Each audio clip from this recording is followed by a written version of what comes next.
हम सभी जानते हैं कि व्यक्ति का मन बहुत चंचल होता है। यही कारण है कि मन अशांत रहता है और कई तरह के सवालों का जन्म भी अशांत मन के कारण ही होता है। यदि आप जीवन में शांति चाहते हैं तो इसके लिए जरूरी है मन को शांत करना। लेकिन मन को शांत कैसे किया जाए? गौतम बुद्ध से जुड़ी इस कहानी के माध्यम से आप जान सकते हैं कि मन को शांत करने का क्या तरीका है। इसमें भगवान गौतम बुद्ध द्वारा मन को शांत करने के आयामों के बारे में बताया गया है। जानते हैं इस कहानी के बारे में जिससे आपका जीवन बदल जाएगा। एक बार एक लड़का गौतम बुद्ध के पास जाकर कहता है, मेरे जीवन में बहुत अशांति है, कृपा करके आप मेरा मार्गदर्शन कीजिए जिससे कि मैं इस अशांति से छुटकारा पा सकूं।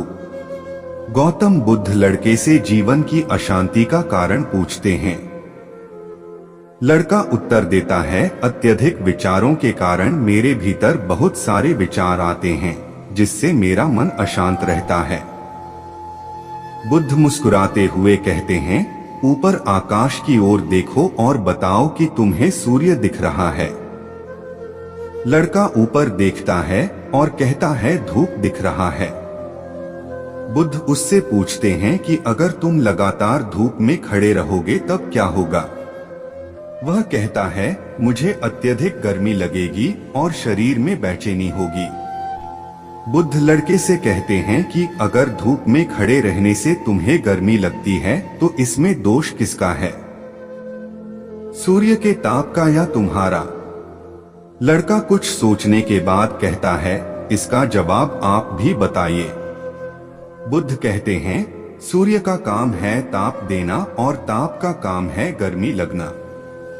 ऐसे में तो दोष तुम्हारा ही है कि तुम धूप में जाकर खड़े हुए जिससे कि तुम्हें गर्मी लगी। तुम्हें अगर शीतलता चाहिए तो तुम्हें छांव में रहना होगा। ठीक इसी तरह चंचल मन का भी स्वभाव होता है विचारों और भावनाओं को जागृत करना। विचार क्षण भर के लिए होते हैं, लेकिन विचार से पैदा हुई भावनाएं देर तक टिकी रहती हैं। लेकिन यह तुम्हें निर्णय लेना है कि तुम्हें विचार और भावनाओं के साथ चलना है या अलग दिशा बनानी है। बुद्ध कहते हैं, मन को शांत करने के लिए तन के आयाम पर काम करना सबसे आसान तरीका है। शरीर के स्तर पर हमारी कर्मेंद्रियां और ज्ञानेंद्रियां है। कर्मेंद्रियां कर्म और ज्ञानेंद्रियां ज्ञान से जुड़ी होती है। इससे हम अपनी संवेदनशीलता को बढ़ा सकते हैं।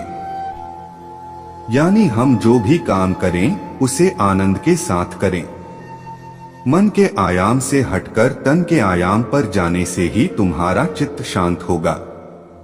ऐसा करने से तुम मन के आयाम से हटकर शरीर के आयाम पर आ जाओगे। ठीक उसी तरह जैसे तुम धूप से हटकर छांव में आ सकते थे। मन के आयाम से हटने पर तुम्हारी जागरूकता तन पर आ जाएगी। जब तुम तन के आयाम पर काम करोगे तब तुम्हारा चित्त शांत होगा।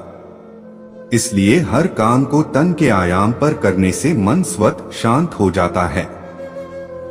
लड़का बुद्ध से कहता है, अपने भीतर के सुर को कैसे सुने? बुद्ध कहते हैं, किसी शांत स्थान पर रहकर जहां शांति हो तब अपनी आंखें बंद करो और मन के भीतर चल रहे शोर से हटकर भीतर के सुर को सुनने की कोशिश करो।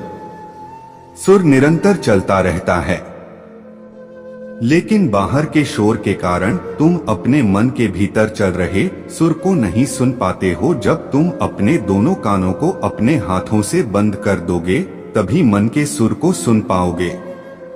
इस तरह तुम मन की अशांति से दूर हो जाओगे और तुम्हारा मन शांत हो जाएगा।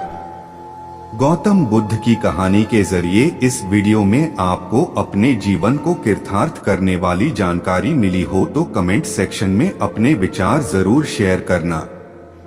और महात्मा बुद्ध के जीवन के उपदेश की पोस्ट को पढ़ने के लिए हमारे चैनल को सब्सक्राइब करके बेल आइकन को ऑन कर लीजिए। धन्यवाद।